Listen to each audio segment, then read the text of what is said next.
Hello दोस्तों, इससे पहले हम 200 के अराउंड MCQs कंप्लीट कर चुके हैं। यहाँ पे हम आगे 203 से लेके 262 तक के MCQs करेंगे और ये हमारे टोटल MCQs है जितने MCQs हमने TPA के करने थे। अगर आप ये MCQs कर लेते हो तो आपका जो TPA का प्रीलिम्स के लिए ये टॉपिक है ये प्रिपेयर हो जाएगा और इन चीज़ों को रिवाइज़ कीजिएगा, बार बार वीडियोस को देखिएगा तो आपको चीज़ें याद हो जाएंगी और जब याद हो जाएंगी तो आप एग्ज़ाम में ज़्यादा आपको टाइम नहीं लगेगा सही आंसर को ऑप्ट करते हुए, क्योंकि क्वेश्चंस जो होते हैं वो लिमिटेड ही होते हैं, इतने ही क्वेश्चन बनते हैं और इसी में से वो आपसे क्वेश्चंस पूछ सकता है। बाकी अगर कोई अमेंडमेंट्स आती है या कोई नए केसेस आते हैं तो वहाँ से क्वेश्चन आ जाता है, उसके लिए आप वैसे अपडेट रह सकते हैं। इसके अलावा हमारी जुडिशरी की क्लासेस होती हैं, अगर आप वो ज्वाइन करना चाहते हो तो आप मेरे को इंस्टाग्राम के ऊपर मैसेज कर सकते हो। मेरी ID है कुशांक M, वहाँ पे आपको सारी डिटेल्स मिल जाएगी। अब हम आते हैं इस वीडियो के ऊपर, इसको लाइक कर दीजिएगा, चैनल को सब्सक्राइब कर दीजिएगा, ठीक है। अब हम आते हैं 203 क्वेश्चन के ऊपर।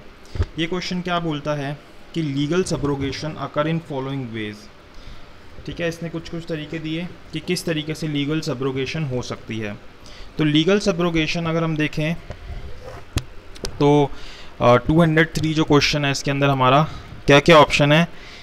अ puisne mortgage redeeming a prior mortgage, ये हमने बहुत डिटेल में डिस्कस कर रखा है, जहाँ पे हमने अपनी कंप्लीट वीडियो करी थी TPA की, ठीक है, और पर्टिकुलर वीडियोस भी कर रखी हैं, उनको भी आप देख सकते हैं। तो ऑप्शन 1 के अंदर बोल रहे हैं puisne mortgage redeeming a prior mortgage, तो लीगल सब्रोगेशन होगा या नहीं होगा। को mortgagor surety redeeming the mortgage, mortgagor's surety redeeming, और चौथा ऑप्शन दिया है purchaser of the equity redemption redeeming a mortgage. तो यहाँ पे अगर हम इन ऑप्शंस को देखें तो ये सभी ऑप्शन जो हैं लीगल सब्रोगेशंस के बारे में बात कर रहे हैं और सभी जो है रेलिवेंट है, तो इसका ऑप्शन D ठीक होगा। आपको कोई चीज़ पे डाउट हो तो आप कमेंट बॉक्स में कमेंट कीजिएगा, और आपको लगता है कि कोई और आंसर होना चाहिए तो उसको भी आप कमेंट बॉक्स में कमेंट कीजिएगा। 204 के अंदर देखें तो क्या पूछता है कि where immovable property of one person is by the act of parties और operation of law, by the act of the parties और operation of law made security for the payment of money to another. क्या बोल रहा है कि जहाँ पे कोई इमूवेबल प्रॉपर्टी एक व्यक्ति के द्वारा bye the act of parties या फिर बाय ऑपरेशन ऑफ लॉ, दोनों में से किसी भी तरीके से of law made security for the payment of money to another, की जो पेमेंट करनी है उसके लिए सिक्योरिटी बना दी जाती है। And the transaction does not amount to a mortgage, और ये जो ट्रांजेक्शन है मॉर्गेज नहीं है। द लेटर पर्सन, तो जो इस केस के अंदर जो दूसरा व्यक्ति होगा तो क्या बोला जाएगा उसको कि is not said to have a charge on the property, said to have a charge on the property, is said to be a security, none of the above. तो इसका ऑप्शन क्या होगा, अगर हम देखें तो ये क्या है, is said to have charge of the property, ये मॉर्गेज नहीं है, उसके पास इसका चार्ज है, ठीक है। फिर 205 क्या है, section 100 of TPA shall not apply to the charge of a transferee on the trust property for expenses properly incurred in the execution of his trust, and no charge shall be enforced against any property in the hands of a person to whom। अब इसके अंदर अगर हम देखें सभी options को अगर हम देखें तो वो क्या क्या हैं कि such property has been transfer for consideration and without notice of the charge. तो इसका ऑप्शन ए ही ठीक है, क्योंकि वो प्रॉपर्टी जो है ट्रांसफ़र हुई हो कंसिडरेशन के लिए और बिना किसी नोटिस के कि उसके अंदर कोई चार्ज है। 206 क्या बोलता है, in a charge order the transfer of property act 1882 there is no transfer of an interest in the property but the creation of right of payment out of property specified and as such it cannot be enforced against a bona fide purchaser for value. This was decided in case of, तो यहाँ पे हम देखते हैं कौन कौन से हमें केसेस दिए गए हैं। तो ये बात डिसाइड हुई थी Chanduram versus municipal commissioner AIR 1951 के केस के अंदर। इसका ऑप्शन C ठीक है। आपको कोई क्वेश्चन नहीं समझ आता तो उसको पॉज करके आप दोबारा से रीड कर सकते हैं, आप 2-3 बार रीड करोगे तो समझ आ जाएगा। फिर अगला बोलता है कि 2 elements of charge are provided in section 100 of TPA। अब ये क्या क्या है, charge created by act of parties, charge arising by operation of law. तो इससे बोलता है कि hence a compromise decree creating a charge is an, तो जो ये कॉम्प्रोमाइज डिक्री क्रिएट की जाती है यहाँ पे, इसके बारे में क्या होगा, ये act of parties with in the meaning of section 100, तो इसका ऑप्शन ए ठीक है, ये एक्ट ऑफ पार्टीज ही होगी सेक्शन 100 के अंदर।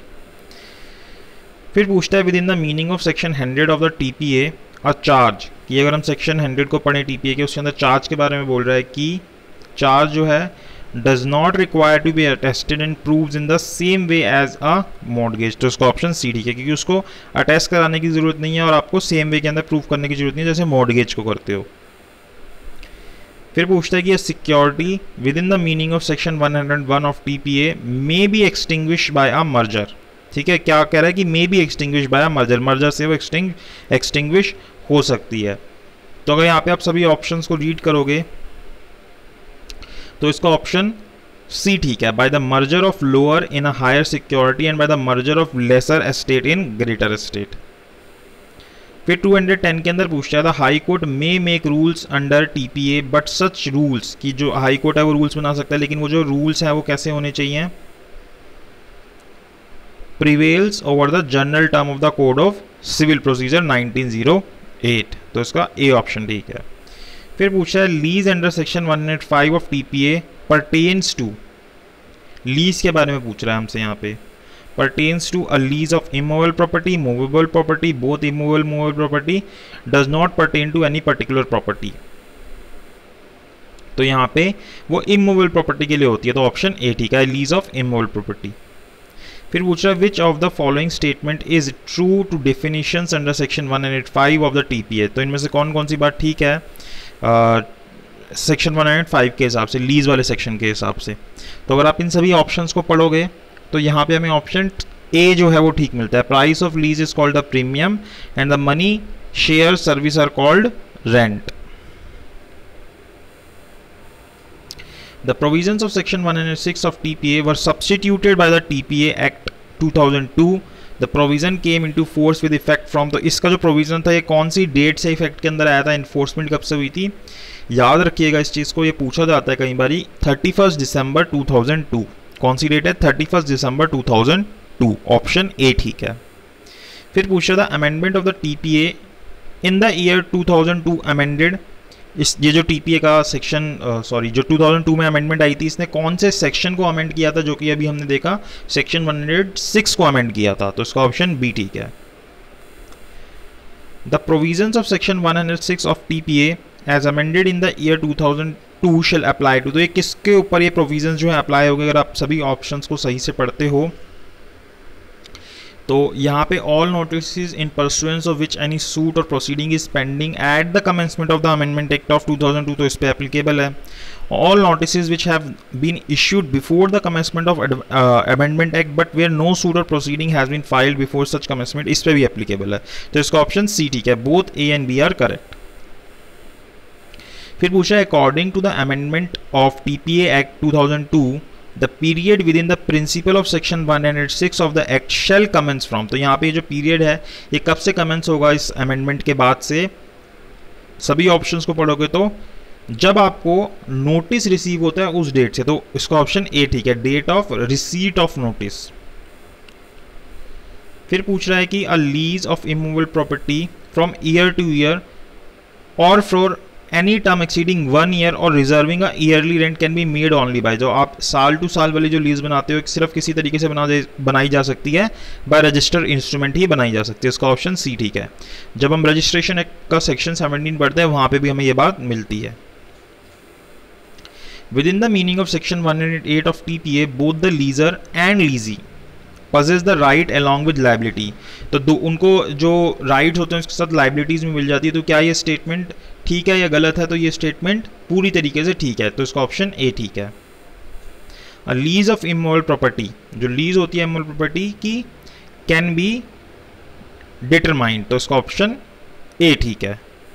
Section 112 of TPA provides for the waiver of the forfeiture but where rent is accepted after the institution of a suit to eject the leasee on the ground of forfeiture, such acceptance, तो अगर इस तरीके की acceptance की जाएगी तो क्या होगी, फॉरफीचर नहीं होगी, तो इसका ऑप्शन बी ठीक है, इज नॉट फॉरफीचर।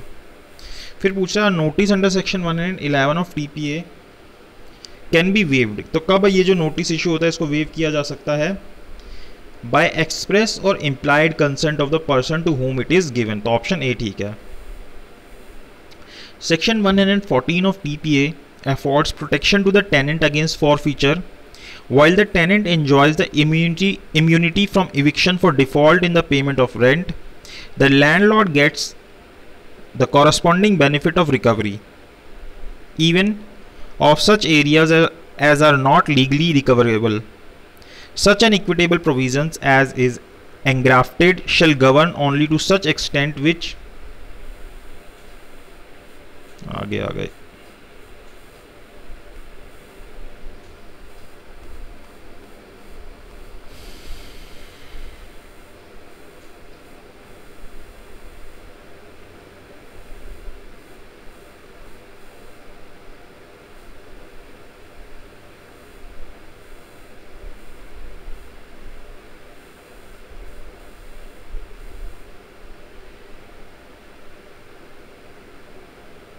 कौन से पे थे, मेरे तो दिमाग से निकल गया।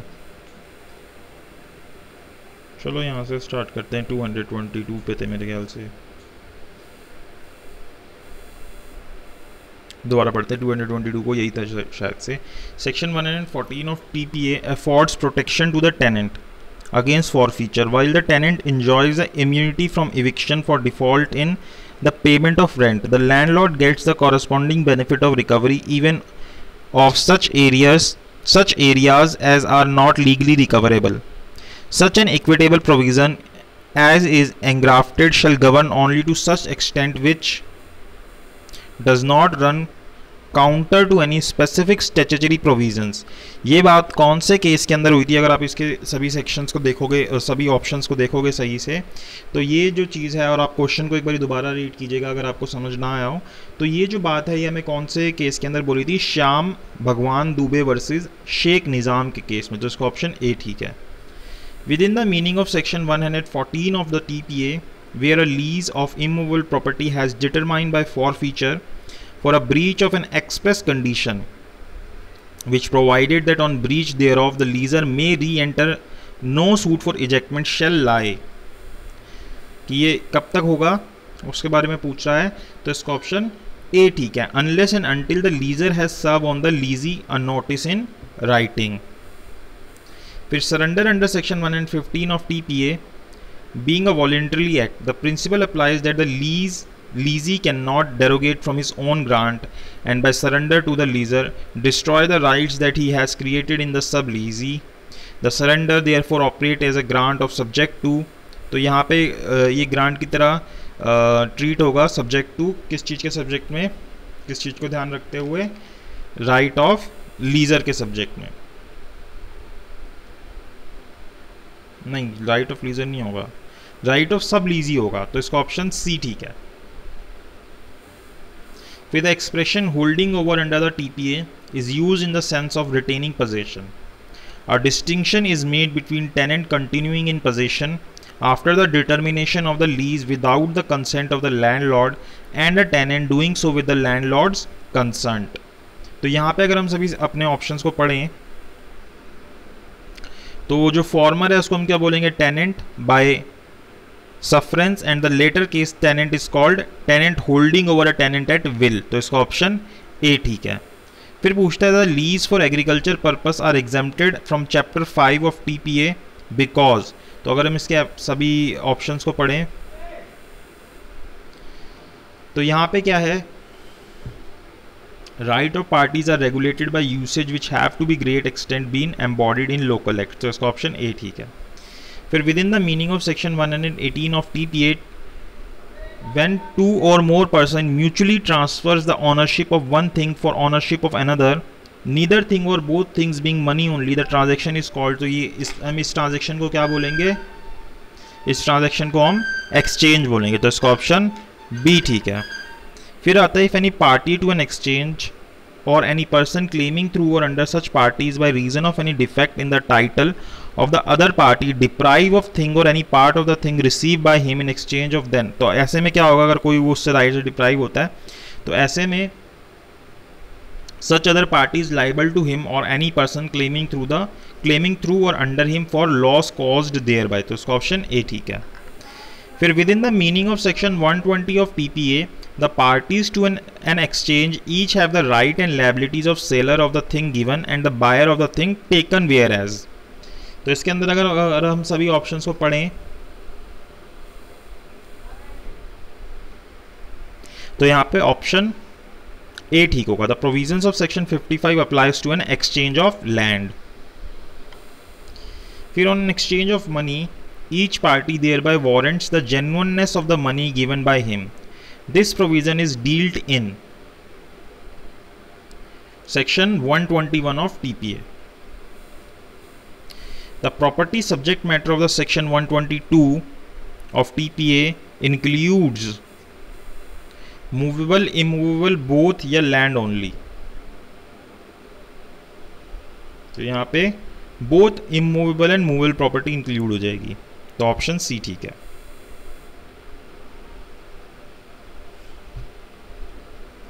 फिर बोल रहा है in case of gift the donee dies before acceptance. अब डोनी अगर उससे पहले ही मर जाता है तो गिफ्ट जो है वो वॉइड हो जाएगा, ऑप्शन बी ठीक है। In case of immovable property the transfer must be affected by registered instrument. अगर हम सभी ऑप्शंस को पढ़े तो कौन सा ऑप्शन ठीक है? साइंड बाय और on behalf of the donor and attested bye at least 2 witnesses, तो इसका ऑप्शन ए ठीक है। In case of gift of movable property, the transfer may be affected either by a registered instrument, signed or by delivery, and such delivery may be made in the same way as goods sold may be delivered। तो यहाँ पे अगर हम सभी sections को सभी options को पढ़ें तो ऑप्शन ए ठीक है। This is the part of provision under the section 123 of TPA 1882, option A ठीक है। फिर the gift of future properties, अगर कोई व्यक्ति फ्यूचर प्रॉपर्टी का गिफ्ट करता है तो क्या होगा? वॉइड होगा, ऑप्शन ए ठीक है।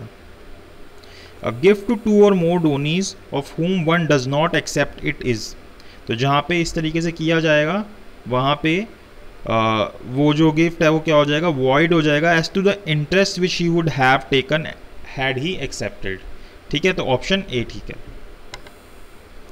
फिर the onerous gift is dealt in onerous gift के बारे में कौन से सेक्शन के अंदर बात की गई है? 127 ऑफ TPA, तो इसका ऑप्शन ए ठीक है।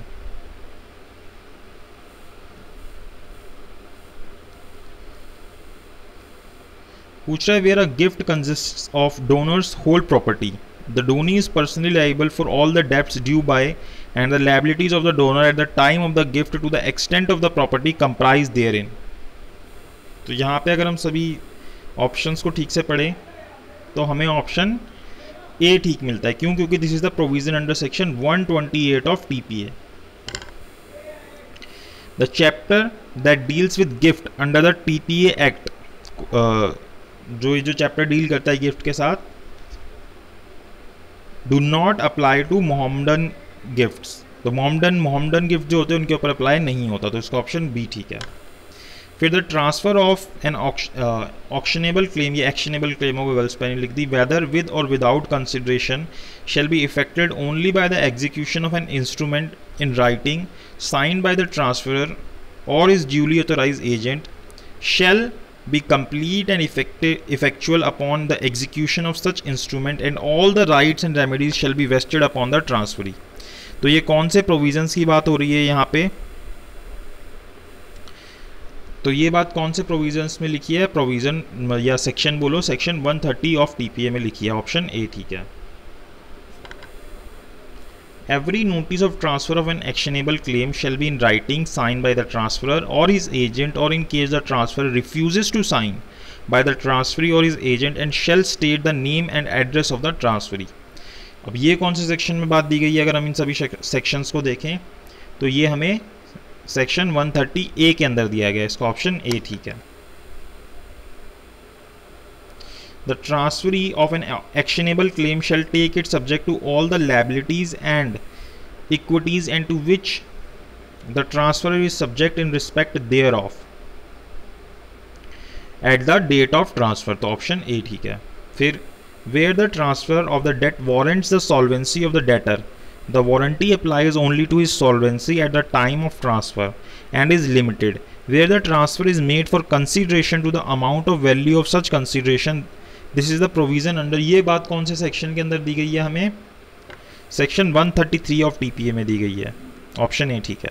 फिर where a debt is transferred for the purpose of securing an existing or future debt, the debt so transferred if received by the transferor or recovered by the transferee is applicable first in payment of cost of such recovery. This is the provision of, ये कौन से किस चीज़ का provision है, अगर हम topics को देखें तो ये मॉर्गेज डेब्ट का प्रोविजन है, तो ऑप्शन ए ठीक है। फिर नो जज, legal practitioner or office connected with any court of justice shall buy or traffic in or stipulate for or agree to receive any share of interest in actionable claim and, और आगे क्या बात है इसके अंदर, अगर हम इसको कंप्लीट करें तो and no court of justice shall enforce at his instance any actionable claim, तो इसका ऑप्शन ए ठीक है। फिर the provisions of section under TPA shall not apply to stocks, shares or debentures or to instrument, तो option A ही ठीक है, इनके ऊपर एप्लीकेबल नहीं होता।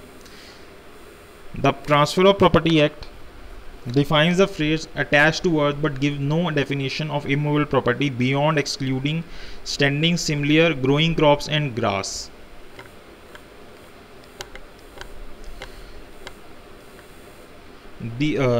तो यहाँ पे अगर हम देखें, these are no doubt excluded because they are only useful as timber, corn and fodder after they are severed from the land, इसलिए हमने इसको इंक्लूड नहीं किया, तो ऑप्शन ए ठीक है। फिर पूछ रहा है a benefit to arise out of land under TPA is an interest in land and therefore,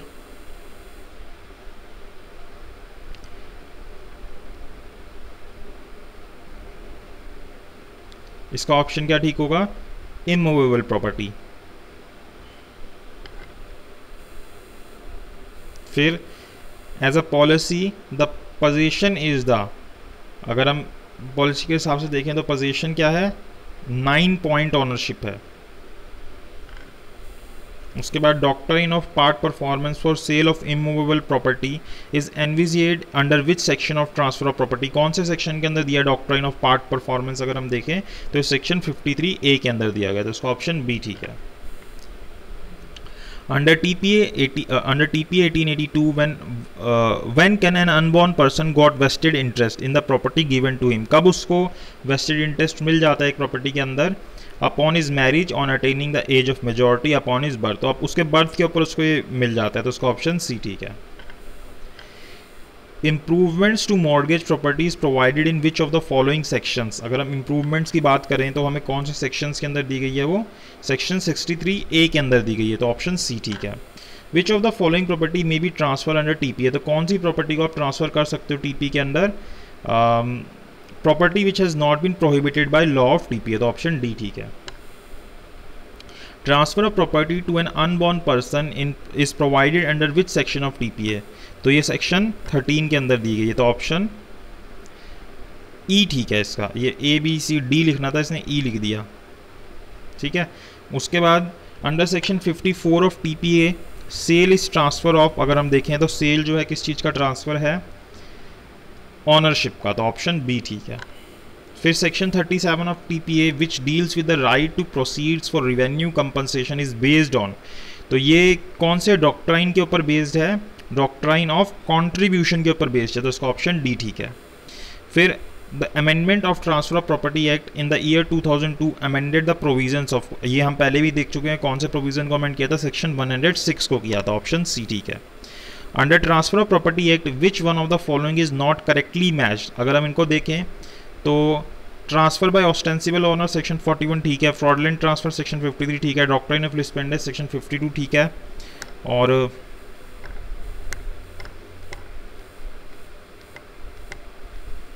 doctrine of part performance ये गलत है 53A के अंदर, तो ऑप्शन डी इसका ठीक है। फिर which of the following law commission में draft of transfer of property, तो थर्ड लॉ कमीशन ने बनाया था, जो बिल्कुल फर्स्ट वाली वीडियो देखोगे उसके अंदर भी हमने देखा, तो ऑप्शन सी ठीक है। विच of the following sections of TPA is concerned with the transfer of benefit of unborn child, ये अभी पहले भी क्वेश्चन पूछा इसने, ऑप्शन सी ठीक है। Under section 49 of TPA the transfer is entitled to the benefits of insurance covered against the loss or damage by fire, तो option C ठीक है। In which of the following sections of TPA transfer by ostensible owner is provided, तो ये हमें section 41 के अंदर दिया है, तो इसका ऑप्शन ए ठीक है। तो यहाँ पे हमने ट्रांसफर ऑफ प्रॉपर्टी एक्ट के 262 MCQs कंप्लीट कर लिए। इससे पहले हमने 3 या 4 वीडियोस बनाई है जहाँ पे हमने 50-50 के अराउंड सभी क्वेश्चंस किए, और यहाँ पे हमारे 262 कंप्लीट हो गए। आप इन सभी वीडियोस को देखिए और अपनी प्रिपरेशन कीजिए, और आप बार बार इनको रिवाइज कीजिए और बार बार इन वीडियोस को देखिए, ताकि आपका TPA का जो MCQ वाला पार्ट है वो इंपॉर्टेंट है और आपका कवर हो जाए प्री के पॉइंट ऑफ व्यू से। और इसके अलावा आप जो अगर जल्दी रिवाइज करना है तो उसके ऊपर भी हमने 1.5 आवर की वीडियो बनाई है, आप उसको भी देख सकते हैं, और आपका TPA जो है काफ़ी जल्दी रिवाइज हो जाएगा। इस वीडियो के लिए इतना ही। अगर आपको अच्छी लगी तो लाइक कीजिएगा, शेयर कीजिएगा और चैनल को सब्सक्राइब कीजिएगा।